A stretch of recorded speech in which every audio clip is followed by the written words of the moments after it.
Você ouve agora o Evangelho do Dia, com o Padre Reginaldo. Olá, meus caros e amados irmãos, paz e bênção para todos vocês. Deus abençoe e os cumule de graças e bênçãos. Rezemos pedindo o Espírito Santo. Ó vinde Espírito Criador, a nossas almas visitai e enchei os corações com vossos dons celestiais. Vós sois chamado intercessor do Deus excelso dom sem par, a fonte viva, o fogo, o amor, a unção divina e salutar. Sois doador dos 7 dons e sois poder na mão do Pai. Por ele a nós prometido, por nós seus feitos proclamai. A nossa mente iluminai, os corações enchei de amor, nossa fraqueza encorajai, com força eterna e protetor. Nosso inimigo repeli, concedei-nos vossa paz, se pela graça nos guiais, o mal deixamos para trás. Ao Pai e ao Filho Salvador, por vós possamos conhecer, que procedeis do seu amor, fazei-nos sempre firmes crer. Amém. O Evangelho está em Marcos 6, de 30 a 34. Os apóstolos reuniram-se com Jesus e contaram tudo o que havia feito e ensinado. Ele lhes disse: vinde sozinhos para um lugar deserto e descansai um pouco. Havia de fato tanta gente chegando e saindo que não tinham tempo nem para comer.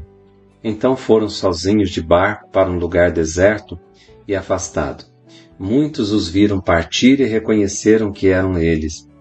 Saindo de todas as cidades, correram a pé e chegaram lá antes deles. Ao desembarcar, Jesus viu uma numerosa multidão e teve compaixão, porque eram como ovelhas sem pastor. Começou, pois, a ensinar-lhes muitas coisas. Palavra da salvação. Glória a vós, Senhor. Meus amados irmãos, Jesus começa agora a reunir os seus apóstolos e eles contam tudo que havia feito e ensinado. Lembramos que Jesus chamou os 12 e começou a enviar 2 a 2 e dando aquelas recomendações. Depois, nesse tempo, Marcos coloca a morte de João Batista. A morte de João Batista como consequência da sua missão. Jesus envia os 12 e mostra as consequências da missão quando ela é abraçada com compromisso e fidelidade. É também a nossa missão.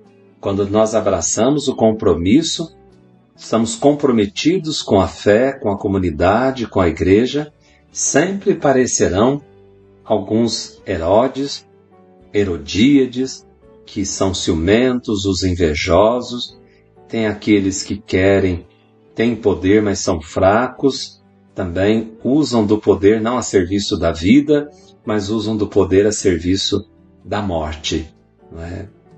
Usam o poder para oprimir e não para libertar.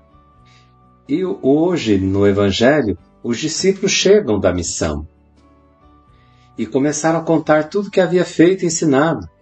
E Jesus viu o cansaço deles e disse: vinde sozinhos para um lugar deserto, descansar um pouco.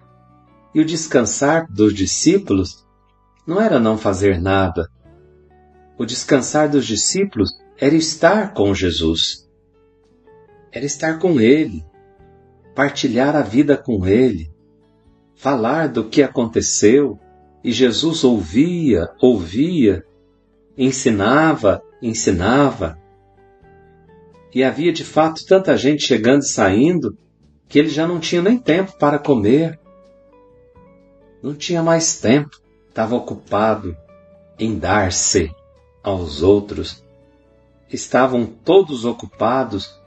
E aí está a missão em alimentar a multidão. Mas alimentá-la não com comida, mas alimentar a multidão da palavra, que tem sede, que tem fome de escutar essa palavra de Deus. E ele então foram sozinhos de barco para um lugar deserto, afastado, para o deserto, para o lugar de encontro, para recompor, reabastecer ali na fonte que é o próprio Jesus. E muitos viram partir e reconheceram que eram eles. E saíam de todas as cidades correndo. Marcos diz que correram a pé e chegaram lá antes de Jesus. O povo correu porque está com sede. Viu em Jesus, nos apóstolos, aqueles que serão capazes de matar a fome e a sede que eles trazem. E Jesus, ao desembarcar, viu aquela numerosa multidão e teve a compaixão. Jesus é movido pela compaixão, porque eram como ovelhas sem pastor. E Jesus veio, ele é o bom pastor. Ele veio para dar a vida pelas suas ovelhas, como nos lembra o Evangelho de São João. Ele não veio para tirar, ele veio para dar. E o coração de Deus é um coração movido pela compaixão. O Deus que nós anunciamos, irmãos, é um Deus que é movido pela compaixão, pela bondade, pela ternura. Um Deus que quer se fazer sempre próximo do ser humano para alimentá-lo. Alimentá-lo principalmente quando é tempo de penúria. E Jesus começou, pois, a ensinar-lhes muitas coisas. Jesus vai nutri-los com o pão da palavra, o pão que é a sua própria pessoa. Que nós também descansemos o coração em Jesus e que nós possamos ir até Ele para ouvir a palavra, alimentar-se da palavra. E essa palavra se faz pão na comunidade, na liturgia, quando nós nos reunimos para celebrar a morte e a ressurreição do Senhor. Ali nós somos alimentados, curados e libertados de todo mal. O Senhor esteja convosco, Ele está no meio de nós. Abençoe-vos o Deus Todo-Poderoso, Pai, Filho, Espírito Santo. Amém. Fiquem com Deus e até segunda-feira, se Deus quiser. Você ouviu o Evangelho do Dia com o Padre Reginaldo.